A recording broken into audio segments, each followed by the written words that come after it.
अरे हाँ तका हल बा भाई लोग सारी विरोधी के बजा दिले बाजा हमरे नाम वीआईपी राजा। अरे हम भोजपुरी के ट्रेंडिंग स्टार। अरे हाँ अपन हिट मशीन खेसारी लाल यादव के एक और ब्लास्ट मस्त जबरदस्त खतरनाक महा खतरनाक गाना रिलीज होकर जा रहा बा। जौना गाना के टाइटल बा गुलरी के फूल। अरे हाँ गुलरी के फूल गाना कब तक ले तो कामना चैनल पर तो कतरी के रिलीज कर जाता गाना कैसन होकर बा पूरा फुल जानकारी मिली तो के ई वाला वीडियो में तो ये वाला वीडियो के शुरू से लेके लास्ट तक देख लेंगे। बाकी अभी तक हमारे चैनल के सब्सक्राइब नहीं करेंगे के लिए तो अभी सब्सक्राइब करके हमसे जुड़ चलेंगे। तो बोलो तो सबसे पहले बता दी कि हाँ गुलरी के फूल गाना लिखले के बता गाना के लिखले बड़न टुनटुन यादव। आने बोलो तो लोग सिंगर टुनटुन यादव मत समझ लिया लगन ये राइटर हन और टुनटुन यादव गाना के लिखले बड़न।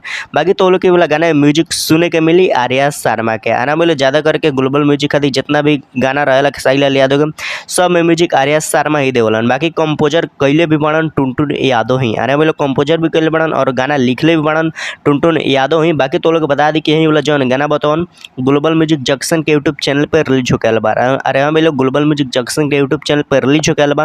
बाकी तो लोग बता दी कि यही वाला गाना के गईले बड़न भोजपुरी के ट्रेंडिंग स्टार। अरे हाँ भोजपुरी के हिट मशीन खेसारी लाल यादव और फीमेल सिंगर सृष्टि भारती। अरे हाँ खेसारी लाल यादव और सृष्टि भारती दोनों में मिले गाना गईले बा। बाकी गाना बताओ जाता कि यहाँ बहुत ही जबरदस्त खतरनाक महा खतरनाक गाना होखेला बा। काहे कि ये वाला पोस्टर देखिए के लागत है कि यहाँ बहुत ही बवाल गाना होखेला बा।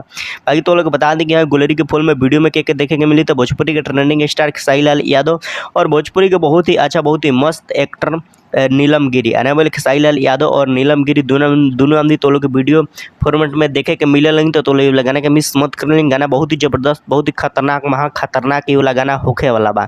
बाकी तो लोग बता दी कि हाँ गाना के कब तक रिलीज कर ले तो पोस्टर पर तक डेट टाइम नहीं लिखल लेकिन हमारा जहाँ तक उम्मीद बा ये वाला गाना के अरे बोले 13 तारीख है। बोले 13 तारीख ये वाला गाना के रिलीज कर दे ग्लोबल म्यूजिक जंक्शन के यूट्यूब चैनल पे तो लोग गाना के मिस मत कर लेंगे। गाना बहुत ही बेस्ट बहुत ही मस्त बताओ जाता है कि यहाँ बहुत ही खतरनाक महा खतरनाक गाना होखे बा। तो लगाने के मिस मत कर लेंगे। गाने के जरूर सुनिए लेंगे ग्लोबल म्यूजिक जंक्शन के यूट्यूब चैनल पर 13 तारीख है हो सके 7:30 में गाना के रिलीज कर दिया।